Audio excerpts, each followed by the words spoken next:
Hello everyone's, welcome to garba team. जैसे कि दोस्तों आपने प्रीवियस सेशन में देखा कि हम लोग कॉन्सेप्ट ऑफ ग्रेविटेशन के बारे में डिस्कस कर रहे थे। ओके, और हम लोगों ने कॉन्सेप्ट ऑफ ग्रेविटेशन का कुछ पार्ट वहाँ पर हम लोगों ने डिस्कस कर लिया है। और इस सेशन में हम अगेन कॉन्सेप्ट ऑफ ग्रेविटेशन का जो रिमेनिंग पार्ट है, मतलब जो पार्ट बच चुके हैं, जो टॉपिक हम लोगों ने डिस्कस नहीं किए थे, उस टॉपिक्स को हम इस सेशन के अंदर देखने वाले हैं। ओके, तो मैं एक क्लियर बात बता दूं दोस्तों कि जो मैं कॉन्सेप्ट यहाँ पे बताऊंगा वो बहुत ही इजी बताऊंगा, और मैं अभी केवल कॉन्सेप्ट डिस्कस करूंगा और अलग से मैं एक सेशन और तैयार करूंगा जिसमें हम न्यूमेरिकल करेंगे। ओके, तो न्यूमेरिकल भी हमारा स्क्रीन रिकॉर्डेड आएगा और ये सारी स्क्रीन रिकॉर्डेड आएंगे। तो आपको समझना है चीज़ों को, आपको कुछ नहीं करना है, समझना है। अगर आप चाहते हो ये जो हम नोट्स बनाकर आपको स्क्रीन पर प्रोवाइड कर रहे हैं, ये पीपीटी लेना चाहते हो इसका या पीडीएफ लेना चाहते हो, तो आपको ये पीपीटी और पीडीएफ मैं अपने ब्लॉग्स पे आपको प्रोवाइड करा दूंगा। ओके, तो या फिर आप हमारा जो टेलीग्राम ग्रुप है आप उस पर जाके जुड़िएगा, मैं उसके थ्रू भी आपको ये सारी चीज़ें प्रोवाइड करा दूंगा। ओके, तो पीडीएफ आपको मिल जाएंगे, टेंशन ना लीजिएगा, आपको नोट्स भी मिल जाएंगे। ठीक है, और जो क्वेश्चंस हम कराएंगे उसका भी पीपीटी और पीडीएफ जो भी होगा मैं आपको प्रोवाइड करा दूंगा, ताकि आपको कहीं भी डिफिकल्टी का फेस ना करना पड़े, कोई भी डिफिकल्टी फेस ना करना पड़े। तो उन सारी चीज़ों को ध्यान में रखते हुए मैं आप लोगों को सारी कोर्स डिजाइन कर रहा हूँ। ठीक है, अभी मेरा जो कोर्स चल रहा है वो क्लास 11 12th नीट एग्जामिनेशन की प्रिपरेशन करने वाले बच्चे, आईआईटी जेई मेंस या जेई एडवांस की प्रिपरेशन करने वाले बच्चे, और भी कंपटीशन एग्जाम जैसे एनडीए सीजीएल वगैरह की भी प्रिपरेशन करने वाले बच्चों के लिए ये कोर्स काफ़ी इंपॉर्टेंट होने वाला है। और कॉन्सेप्ट ऑफ ग्रेविटी से क्वेश्चंस बनकर आते ही हैं, ये एकदम क्लियर बात है दोस्तों। तो आइए दोस्तों शुरू करते हैं। जैसे कि दोस्तों आप हमारा पूरा प्रीवियस सेशन में आप मेरा नाम भी जान चुके हैं। मेरा नाम अभिषेक तिवारी है और मैंने बीटेक किया हुआ है। और आज हम जो टॉपिक डिस्कस करने जा रहे हैं उस टॉपिक्स का नाम है relation between gravity and universal constant G. ठीक है, relation between gravity it means small g और यूनिवर्सल कांस्टेंट कैपिटल जी के बीच में रिलेशन क्या होता है, उनको हम आज देखने वाले हैं इस सेशन में। ओके, तो इस सेशन में हम बात करें दोस्तों कि हमारा जो ग्रेविटेशनल लॉ होता है, ठीक है, वो न्यूटन्स ग्रेविटेशनल लॉ क्या कहलाता है, कहता है F is directly proportional M small M into capital M upon radius का स्क्वायर। तो ये प्रोपोर्शनल होता है, जिससे प्रोपोर्शनल साइन हटाते हैं तो हमारा कैपिटल जी आता है। ओके, तो यहाँ पे न्यूटन्स लॉ का जो हमारा फॉर्मूला बनकर आता है फोर्स का, वो क्या बनकर आ जाता है, F is equals to capital G into small M into M E. M E मतलब अर्थ का मास और आर ई मतलब अर्थ का रेडियस। ठीक है, यहाँ पे आर ई का मतलब अर्थ का रेडियस, और हम एक रेफरेंस प्लानिट को लेकर चल रहे हैं जो कि हमारा रेफरेंस प्लानिट क्या है, अर्थ है। अब हम बात करें न्यूटन सेकेंड लॉ क्या कहलाता है, F is equals to m into g. देखिए दोस्तों, मैं एक पॉइंट आपको बता दूं कि जो कॉन्सेप्ट ऑफ ग्रेविटी होता है, ठीक है, कॉन्सेप्ट ऑफ ग्रेविटी जो होता है वो ये बोलता है कि अगर कोई भी पार्टिकल्स या कोई भी ऑब्जेक्ट ऊपर की तरफ जाता है तो वो नीचे की तरफ जरूर आएगा, क्योंकि अर्थ का जो, ठीक है, अर्थ के बीच में और पार्टिकल्स के मास के बीच में, अर्थ का मास और पार्टिकल्स के मास के बीच में क्या होंगे, अट्रैक्टिव फोर्स एक्ट करेंगे, जिसके वजह से हमारा बॉल ऊपर जाएगा और नीचे गिर जाएगा। उसमें जो हमारा अट्रैक्टिव को, ठीक है, अट्रैक्टिव होने के लिए जो रीजंस होता है जिसके वजह से अट्रैक्शन फोर्स डेवलप होता है, वो हमारा ग्रेविटी होता है। ड्यू टू ग्रेविटी हमारा बॉल नीचे की तरफ गिर जाता है। ठीक है, तो यहाँ पे ये तो हमारा ऑब्जेक्ट और किसके बीच का है, ऑब्जेक्ट और हमारे अर्थ के बीच का क्या है, फॉर्मूल फोर्स है। ठीक है, attractive force. Newton second law, जिस फोर्स के कारण हमारा पार्टिकल क्या होता है, नीचे की तरफ गिर जाता है, जैसे कि हमने प्रीवियस सेशन में देखा था। आपको अभी दिखाता हूं मैं स्क्रीन पे, एक मिनट।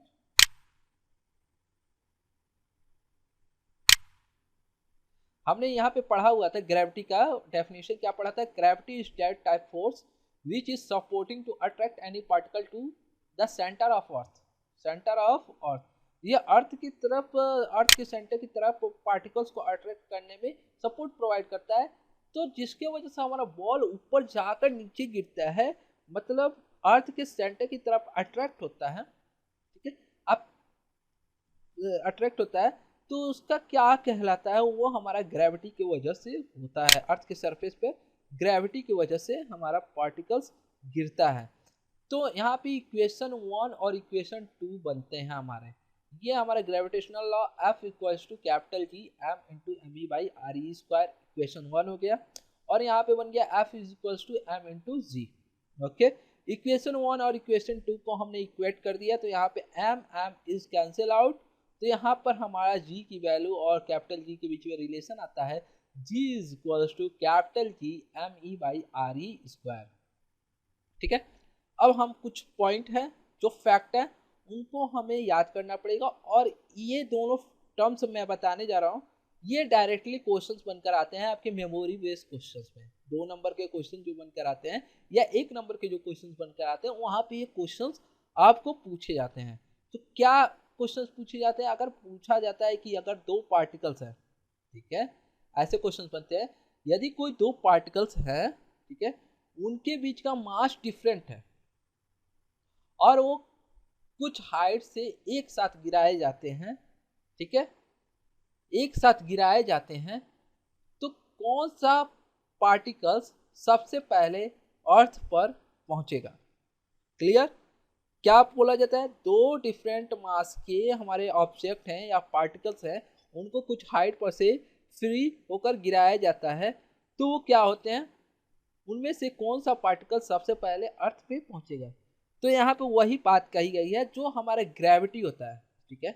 हमारा gravity does not depend upon the mass. ये तो क्लियर है कि हमारा पार्टिकल जो गिरेगा वो ग्रेविटी की वजह से गिरेगा, ठीक है, ग्रेविटी की वजह से ये अर्थ के सरफेस पे गिरेगा।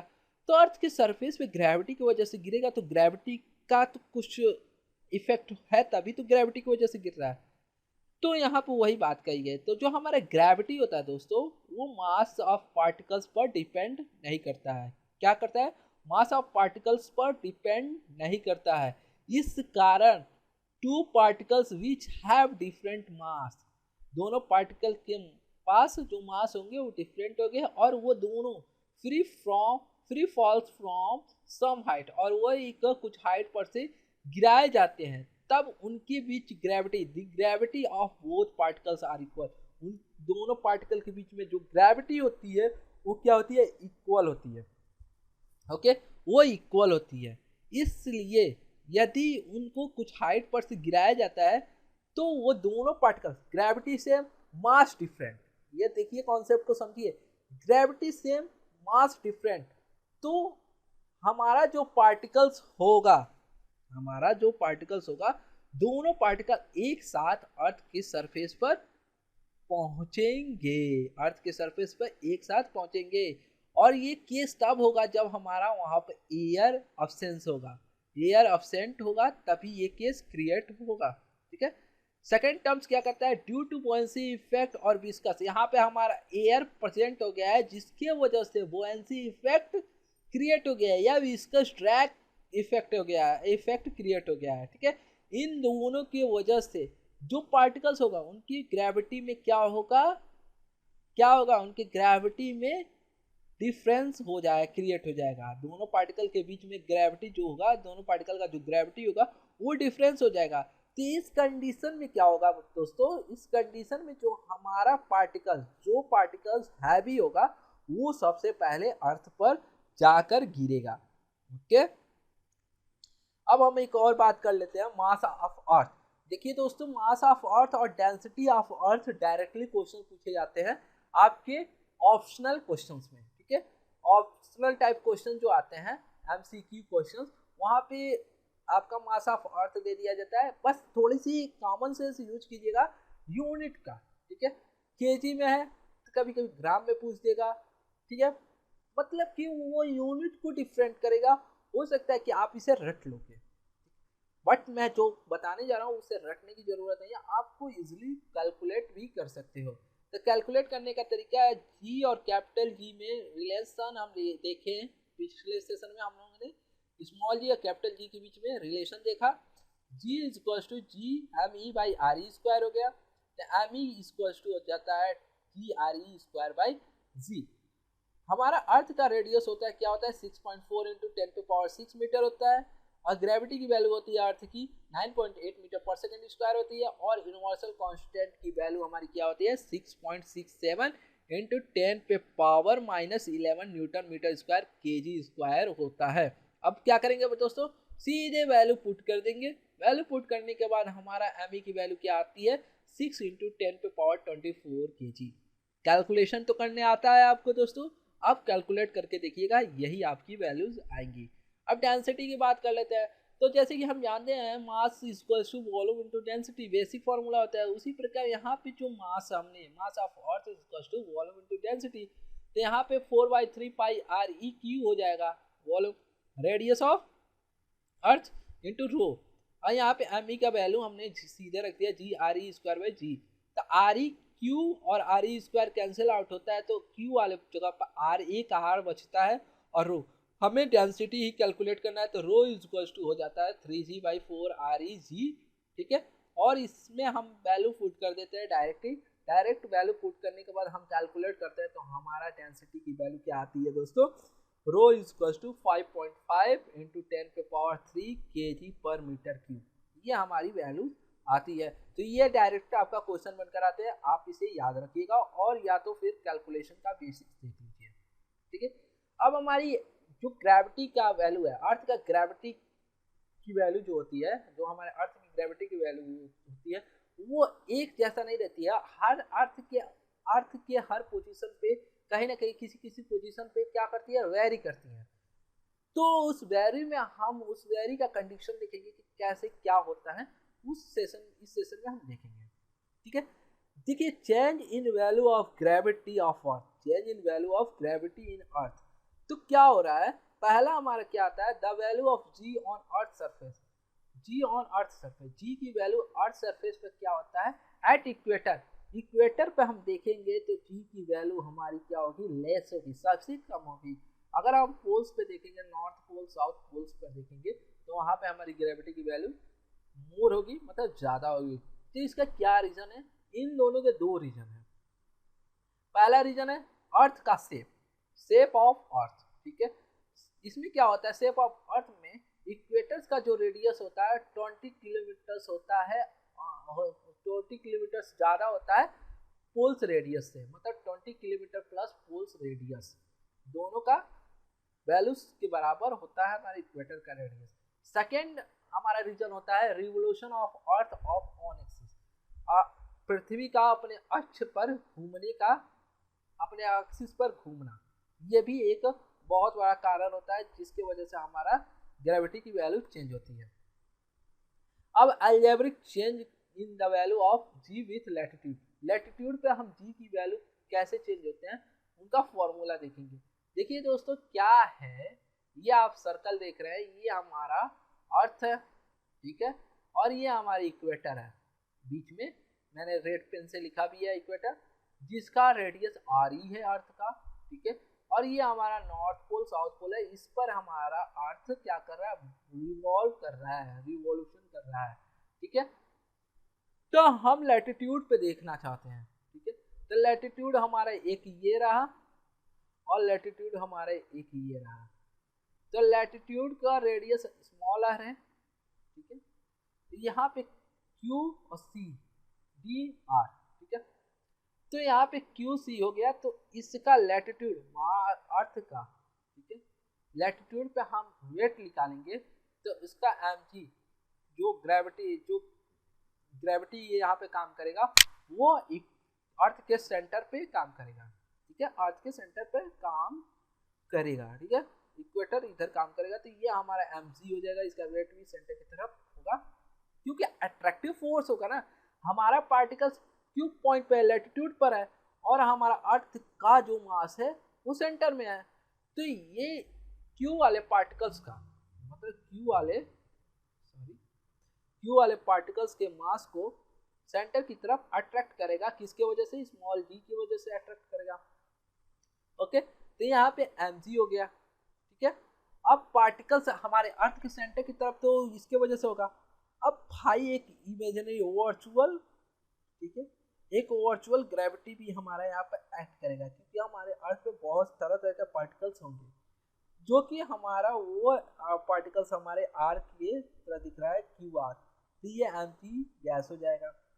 तो हम क्या करेंगे, लैटिट्यूड का हमारा देखे हैं, तो यहाँ पे जो होगा सेंट्रीपिटल एक्सेलरेशन या सेंट्रीपिटल फोर्स, हमारा जो लैटिट्यूड का जो सेंट्रीपिटल फोर्स काम करेगा पार्टिकल की वजह से, वो क्या काम करेगा, लैटिट्यूड के सेंटर पे काम करेगा, लैटिट्यूड के सेंटर पे काम करेगा, जिसे हमने लिखा mre omega square cos theta, लिख दिया, ये हो गया। और यहाँ पे हमारा mg हो गया, ये mg डैश हो गया। अब हम ट्रायंगल बना देंगे, ट्रायंगल QSR, QSR, ठीक है। अट्रैक्टर हमारा अर्थ अट्रैक्ट करने की पार्टिकल को कितने पे एंगल पे, इंक्लाइंड पोजीशन कर रहा है थीटा एंगल पर, तो उसी को बेस बनाते हुए क्यू आर स्क्वायर हम लिख देंगे।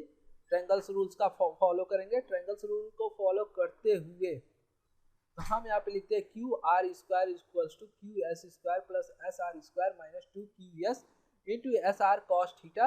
ओके, तो यहाँ पे हमारा बनता है Q R square is equals to Q S square plus Q P square minus 2 Q S into Q P cos theta. QP is equals to SR, QP is equals to SR हो जाता है।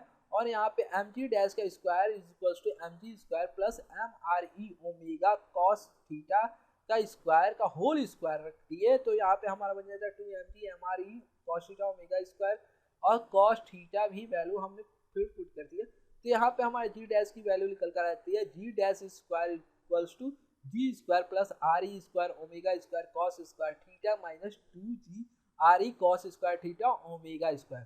ठीक है, तो दोस्तों एक चीज मैं क्लियर कर दूं, जो हमारा ये होगा 2g R E cos square theta omega, ठीक है, ये रहेगा, और are E omega square cos square theta की वैल्यू जो होगी, इनका जो वैल्यूज आएगा वो बहुत ही कम आएगा, क्योंकि हमारी ओमेगा की जो वैल्यू है बहुत ही कम है, जिसका वैल्यू हमारा क्या है, यहाँ पर लैटिट्यूड पे हो जाता है 7 × 10⁻⁵ रेडियन पर सेकेंड हो जाता है। इसका मतलब बहुत ही कम है, जिसके वजह से हम इसे नेगलेक्ट कर देते हैं इस टर्म्स को, तो हमारे यहाँ पे बन जाता है g dash equals to G square minus 2g R E omega square cos square theta. तो यहाँ पे हमने वैल्यू को कैलकुलेट किया, जी स्क्वायर कॉमन ले लिया, तो हमारा ब्रैकेट में बच जाता है क्या, 1 - 2 R E omega square cos square theta by g, और g dash equals to g को कॉमन ले लिया, अंडर रूट में डाल दिया 1 - 2 R E omega square cos square theta by g, g dash equals to हो गया g into 1 - 2 R E omega square cos square theta by g का whole power 1/2। अब बाइनोमियल एक्सपेंशन का यूज यहाँ पर हम करेंगे। बाइनोमियल एक्सपेंशन का यूज करने के बाद g dash equals to g minus R E omega square cos square theta हमने रख दिया, और यहाँ पे देखा कि g dash less than g हो जाता है, मतलब जो लैटिट्यूड का ग्रेविटी है वो अर्थ की ग्रेविटी से हमेशा कम आएगी। ठीक है, अर्थ का ग्रेविटी तो हमारा कांस्टेंट होता है 9.81, मतलब जी डैश की जो वैल्यू भी आएगी वो जी से कम आएगी। अब यहाँ पे इक्वेटर पे हम ले जाकर देखते हैं, तो इक्वेटर पे हमारा जो एंगल का पोजीशन होगा 0 डिग्री होगा। ठीक है, तो जी डैश से यहाँ पे cos 0 रख दिया, तो हमारा जी डैश की वैल्यू बनकर आती है g dash equals to g minus R E omega square. और पोल्स पे हम देखते हैं तो थीटा की वैल्यू अगर 90 डिग्री रखते हैं तो जी डैश इक्वल्स टू हो जाता है g minus R E omega square cos square theta, bracket में बचता है g dash equals to g. Okay, अब हम बात कर लेते हैं the value of g decreasing the particle going up of the earth of surface. यदि कोई पार्टिकल्स हमारे अर्थ सरफेस से यच हाइट तक ऊपर चला जाता है, तो उस केस में हमारी जो जी की वैल्यू होगी, मतलब अर्थ की ग्रेविटी होगी, वो क्या करेगी, डिक्रीज करेगी।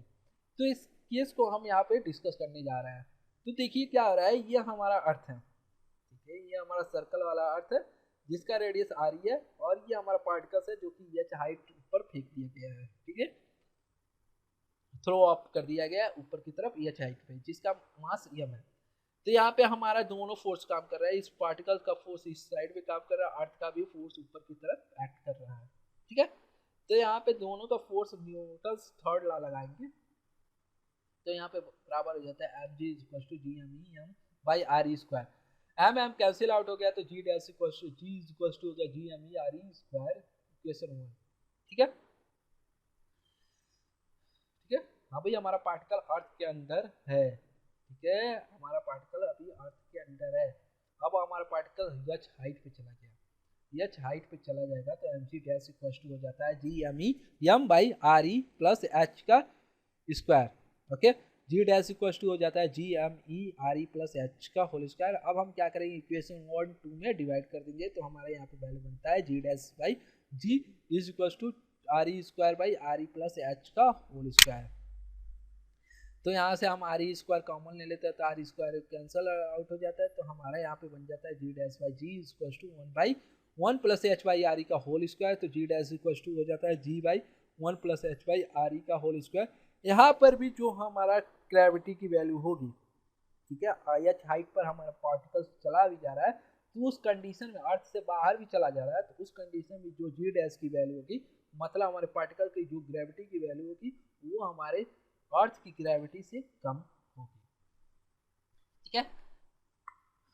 अब हम बात कर लेते हैं दूसरा केस की, अगर हमारा पार्टिकल्स अर्थ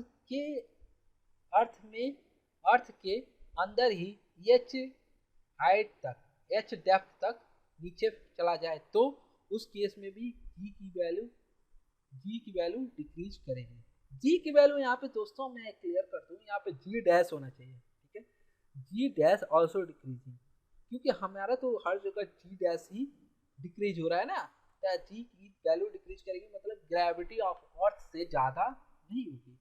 तो यहाँ पे हमारा मास ऑफ अर्थ का फॉर्मूला लगा दिया तो वॉल्यूम इनटू डेंसिटी हो गया, तो यहाँ पे हमने रख दिया, तो यहाँ पे हमारा ये बनता है इस वाले अर्थ पोर्शंस का हम लेते हैं अंदर वाले, जहाँ पे हमारा पार्टिकल स्टेबल है, तो 4/3 pi R E minus H का होल क्यू इंटू रू, ठीक है, हमने इक्वेट कर दिया M ji dash D M E by M by R E minus H का होल स्क्वायर। तो जी डैश यहाँ पे रखते हुए सारे वैल्यू को पुट किया, ठीक है, मैं बोल नहीं रहा हूँ, कैलकुलेशन कीजिएगा, सारे चीज़ आपको स्क्रीन पे दिख रहा है, ठीक है।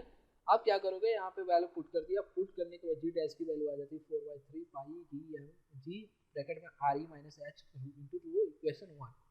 यहाँ पे बनता है m g equal to 4/3 g R E rho m, यहाँ पे बन जाता है g equal to 4/3 g R E rho, और इक्वेशन 1 और 2 में हमने डिवाइड कर दिया था R E minus H by R E, G dash equal to G into 1 minus H by R E, G dash की वैल्यू हमारा हो जाती है स्मॉल जी से कम। अब हम बात कर लेते हैं ग्रेविटेशनल फील्ड। ग्रेविटेशनल फील्ड दोस्तों बेसिकली हमारा वो होता है जहाँ पे हमारा ग्रेविटी का कॉन्सेप्ट या ग्रेविटेशन का इफेक्ट क्रिएट होता है, ठीक है। ग्रेविटेशन का effect it means attractive force जहाँ पर क्रिएट होते हैं, डेवलप होते हैं, वो हमारा ग्रेविटेशनल फील्ड कहलाता है, ठीक है। स्मॉल एम इज हमारा एक पार्टिकल से और कैपिटल एम है, ठीक है। अब हमारा ये ग्रेविटेशनल फील्ड है, डॉटेड लाइन जितना भी देख रहे हैं ग्रेविटेशनल फील्ड है, इसके वजह से हमारा क्या हो रहा है, दोनों पार्टिकल्स के बीच में अट्रैक्टिव फोर्स एक्ट कर रहा है एक दूसरे की तरफ, यह फोर्स, ठीक है। और जहाँ जिस फील्ड में हमारा अट्रैक्टिव फोर्स डेवलप होता है वही हमारा ग्रेविटेशनल फील्ड कहलाता है, क्लियर। अब बात करते हैं इंटेंसिटी ऑफ ग्रेविटेशनल फील्ड की। In gravitational field the force act at point on unit mass is called, मतलब ग्रेविटेशनल फील्ड में कोई पार्टिकल्स रखा है, उस पर कोई फोर्स एक्ट कर रहा है, उसके किस पॉइंट पर हमारा फोर्स एक्ट कर रहा है, और उस पार्टिकल का जो जिस पॉइंट पे एक्ट कर रहा है, ठीक है, उस पार्टिकल का मास यूनिट है, मतलब यूनिट मास है, वो यूनिट मास का पार्टिकल्स रखा गया है, उस पर फोर्स एक्ट कर रहा है, वही हमारा इंटेंसिटी ऑफ ग्रेविटेशनल फील्ड कहलाता है। तो यहाँ पे हमारा वैल्यू हो जाता है I is equal to F by m, इसका यूनिट हो जाता है न्यूटन पर केजी, ओके। अब हम बात कर लेते हैं दोस्तों ग्रेविटेशनल पोटेंशियल का। ग्रेविटेशनल पोटेंशियल बेसिकली कहता है क्या है, the work required to bring an unit mass from an infinite to a point with in the gravitational field which is called the gravitational potential at that point. मतलब कोई particles है हमारा, ठीक है, एक पार्टिकल्स हमारा ग्रेविटेशनल फील्ड में रखा गया और एक का हमारा यूनिट मास है, यूनिट मास का पार्टिकल्स जो कि यूनिफाइड में है, ठीक है, इनफाइनाइट में है, ठीक है। इनफाइनाइट में हमारा एक यूनिट मास का पार्टिकल्स है और हमारे एक पार्टिकल्स हमारा ग्रेविटेशनल फील्ड में रखा है।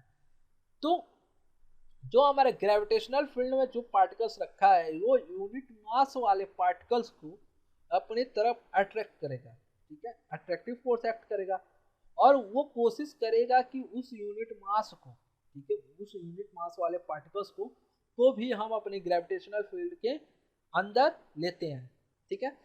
तो उस यूनिट मास वाले पार्टिकल्स को इनफाइनाइट से ग्रेविटेशनल फील्ड में लाने के लिए कुछ काम की आवश्यकता, कुछ वर्क का रिक्वायरमेंट होगा उस पार्टिकल्स को जो ग्रेविटेशनल फील्ड में अवेलेबल है, ठीक है।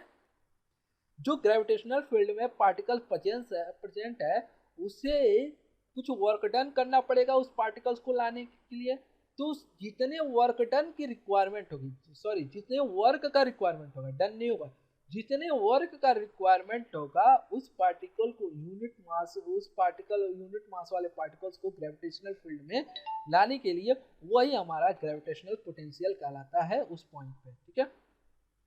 तो यहाँ पे हमारे v की वैल्यू होता है v is equal to capital W by m और इसका यूनिट होता है जूल पर केजी, ठीक है, जूल पर केजी इसका यूनिट होता है। Okay clear. अब हम कैलकुलेट कैसे करेंगे, देखिए दोस्तों ये हमारा हमने ग्रेविटेशनल फील्ड का सिंबल तो बनाया नहीं है, चलो ठीक है, यहाँ पे हमारा ये हमारा पार्टिकल्स है यम मास का, ठीक है, जो कि ग्रेविटेशनल फील्ड में है और ये हमारे यूनिट मास के पार्टिकल्स हैं, ठीक है, जिनके बीच में बहुत सारे पार्टिकल्स रखे हुए हैं। इन यूनिट मास वाले पार्टिकल्स को हम ग्रेविटेशनल फील्ड में लाने चाहते हैं और उसके लिए हमें कुछ काम करना पड़ेगा। तो दोनों यूनिट पार्टिकल्स, मतलब एक यूनिट पार्टिकल से लेके ग्रेविटेशनल फील्ड तक के बीच की, ग्रेविटेशनल फील्ड में रखे पार्टिकल के बीच का डिस्टेंस स्मॉल आर है और दोनों यूनिट मास के बीच, यूनिट मास वाले पार्टिकल के बीच का डिस्टेंस डी आर है। ओके, अब हम सीधे वर्क डन का फॉर्मूला लगाएंगे। वर्क डन इक्वल्स टू होता है फोर्स इनटू डिस्प्लेसमेंट। ओके, तो D W is equals to हो जाता है एफ इंटू डी आर। यहाँ पे अट्रैक्टिव फोर्स एक्ट करेगा तो force into D R, D R है मतलब इन दोनों पार्टिकल के बीच में डी आर देखेंगे। तो D W is equals to G M E capital M. यहाँ पे देखो ये कैपिटल एम वाला ई वाले मास को खींचने की कोशिश करेगा फोर्स लगा के, यहाँ पे फोर्स एक्ट कर रहा है, ठीक है, और इन जब इसको खींचने की कोशिश करेगा, अट्रैक्ट करने की कोशिश करेगा, तो ये वाला इसको अट्रैक्ट करने की कोशिश करेगा डी को, तो इनके बीच का डिस्टेंस डी आर है। डिस्प्लेसमेंट यहाँ मान लो या फिर इस तरह लो, ई वाला पार्टिकल बी पॉइंट पे है तो यहाँ से डिस्प्लेस होकर ए पोजीशन पे आ गया और यहाँ पे कोई पार्टिकल है वो डिस्प्लेस होकर यहाँ पे गया, तो डी आर पोजीशन डिस्प्लेसमेंट हुआ, डी आर का डिस्प्लेसमेंट हुआ, तो ये हो गया। तो यहाँ पे D W is equal to जो आप हमारा फोर्स काम करेगा वो ग्रेविटेशन फोर्स काम करेगा G into M small m by are square D R.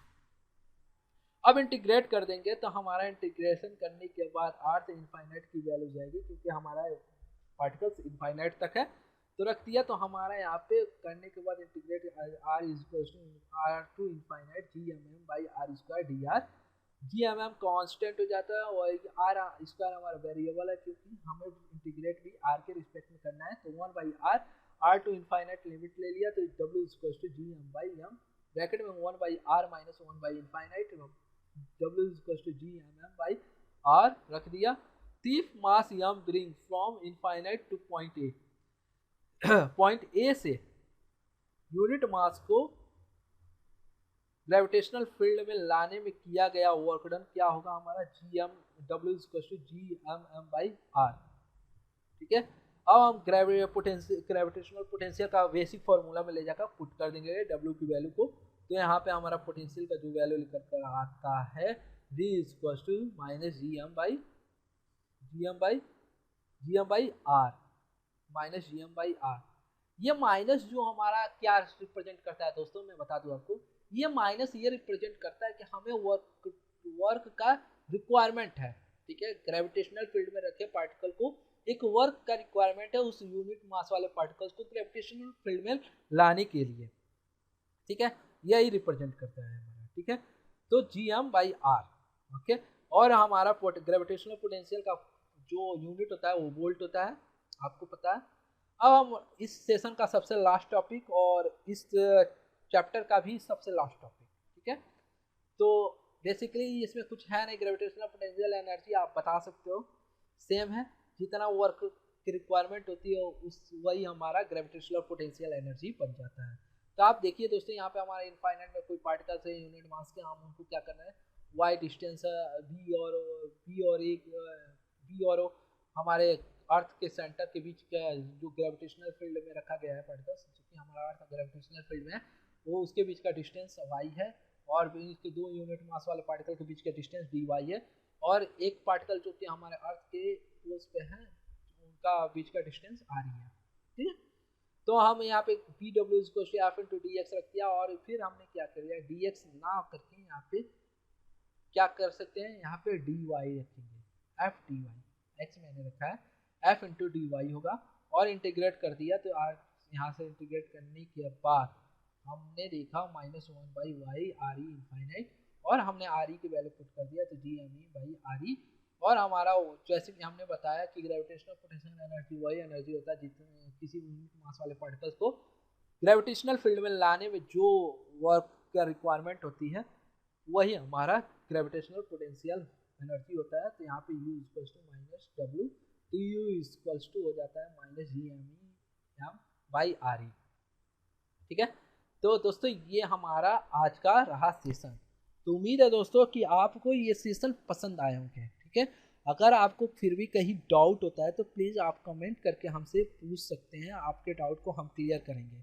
क्योंकि जब मैं कोर्स अपलोड कर रहा हूँ तो मेरा एक रिस्पॉन्सिबिलिटी बनता है कि मैं आपके सारे प्रॉब्लम्स को रिजॉल्व कर सकूँ और सॉल्व करूँ, अच्छे से सॉल्व करूँ, ताकि आपको समझ में आए चीज़ें, ठीक है। आपको चीज़ों को समझना बहुत ज़रूरी है। मैं शुरू से एक बात बोलते आ रहा हूँ कि अगर आप हमारे यूट्यूब चैनल पर रेगुलर विजिट करते हैं, ठीक है, हमारे बनाए गए कोर्स को, डिजाइन किए गए कोर्स को अगर आप देख रहे हैं, ठीक है, तो आपको क्लियर कर देता हूँ कि आपको फिजिक्स इतना इजी लगने लगेगा कि जैसे कि आपको फिजिक्स से डर, आपके अंदर से जो डर होगा फिजिक्स के प्रति वो खत्म हो जाएगा। बहुत इजी करके आपको फिजिक्स दूंगा, ठीक है दोस्तों एक और मैं क्लियर कर देता हूं कि आपका जो भी डाउट है, डोंट वरी, अगर आप लोग हमारे चैनल से जुड़ते हैं, आप हमसे अपनी समस्याओं को शेयर करते हैं, तो मैं आप लोगों के सपोर्ट के लिए हमेशा खड़ा रहूँगा। और मैं सोचा हूँ कि आप लोगों के लिए एक टाइम, एक शेड्यूल फिक्स करूँ, ताकि मैं आपको कोर्स भी अपलोड करके दे दूँ और बीच में लाइव सेशन रखूँ, ताकि आपका जो भी डाउट हो, ठीक है, जितना भी मैंने चैप्टर पढ़ा दिया उस किसी भी चैप्टर से जो भी डाउट हो, आप उस लाइव सेशन में आए और आप हमसे वो क्वेश्चन पूछें और हम उस क्वेश्चंस को रिजॉल्व करने की कोशिश करेंगे, ठीक है। तो दोस्तों उम्मीद करता हूँ कि आपको ये सेशन पसंद आया होगा। अगर आपको कहीं भी डाउट है तो आप कमेंट करके पूछ सकते हैं। और दोस्तों साथ में मैं आपसे ये रिक्वेस्ट करूँगा कि अगर आप हमारे इस प्लेटफॉर्म पे नए हैं तो आप हमें सब्सक्राइब कीजिए, क्योंकि आपके सब्सक्राइब करने से ही आपको हमारा नोटिफिकेशन मिलेगा जब भी हम कोई कोर्स अपलोड करेंगे, ठीक है। और दोस्तों मैं क्लियर कर दूं कि अगर आप हमारे इस चैनल, आपको हमारी ये कोर्स अच्छा लग रहा है, ठीक है, आपको हमारा सेशन पसंद आ रहा है, तो आप प्लीज़ लाइक कीजिए और ज़्यादा से ज़्यादा शेयर कीजिए अपने दोस्तों के साथ, ताकि वे भी इस कोर्स का बेनिफिट ले सकें। और दोस्तों मैं बता दूं कि मेरा ये कोर्स आप लोगों के लिए बिल्कुल फ्री है, फ्री ऑफ कॉस्ट है। बस ज़रूरत है मुझे किस चीज़ की, आपकी सपोर्ट और प्यार की। तो आप अपना सपोर्ट और प्यार बनाए रखिए, ताकि मैं आप लोगों के लिए अच्छा कोर्स बनाता रहूं और मोटिवेशन फील करता रहूं, ठीक है। तब तक के लिए दोस्तों धन्यवाद। जय हिंद, जय भारत।